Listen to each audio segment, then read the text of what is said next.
ODESZA, how did ODESZA begin? So ODESZA began basically in a basement at my college house about 3.5 years ago. I was living with Sean, our guitar player at the time, and he was good friends with Harrison. He introduced us, we shared some music, and then the rest is history. It just led to some magic. It's always good to come back. The fan base is awesome. The weather's always nice, and to be doing these sold-out shows is an extreme honor. So we're very humbled by the entire experience. So Dan Brown, the guy who directed the video for It's Only, he met with us pretty early on, and we started talking about what the song represented. And the main lyrics in that song are, "It's only fire, it's only water, it's only love." And we thought that in a lot of ways represented humanity throughout history, the good and the bad. So that's really what the video portrays. So when we first started performing, we really had no idea what we were doing. We had made this album, and we were doing our shows, and really had no way of performing the music we had created.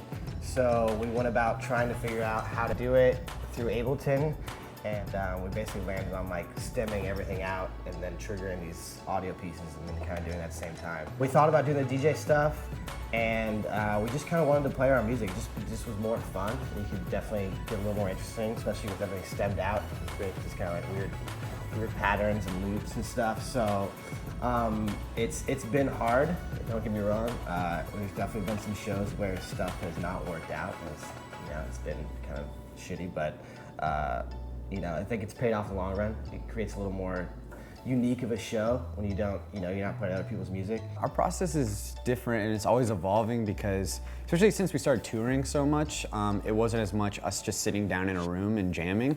Now it's a little bit more us starting ideas and then bringing them to each other and seeing, kind of critiquing them back and forth, giving feedback, and then kind of trading files and working on it back and forth until we kind of meet towards the end and finish everything up. I wasn't always into it. High school, I had kind of a weird phase. Don't really want to talk about it too much. But In sync. A lot of Incubus. I wasn't always into it either.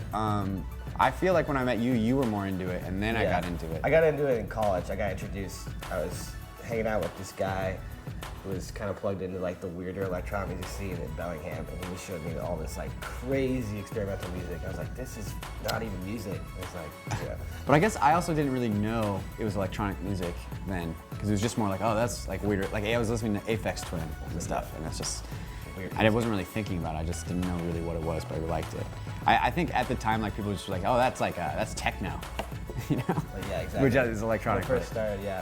A lot of I was really into more organic electronic stuff. So the blend between full or kind of indie bands and electronic stuff was what got me going. And then it's Animal Collective and Fortet were using all these kind of organic sounds, but in new ways, which made it sound electronic, but still kept these organic feels. I think for me, I was really into hip hop production, and I was slowly seeing more and more hip hop artists bringing in electronic styled sampling stuff. And then from there, I think that was a slow introduction to me to more and more. I started listening to a lot of hip hop instrumentals, and those were getting LP was producing and making heavier electronic stuff. Gorillas were huge for me. I feel like for us, we love genre blending, and I think that was something they did incredibly well. It's there's kind of punkish songs on there. There's hip hop style with rock, with indie. There's so many different styles that find a way to come together.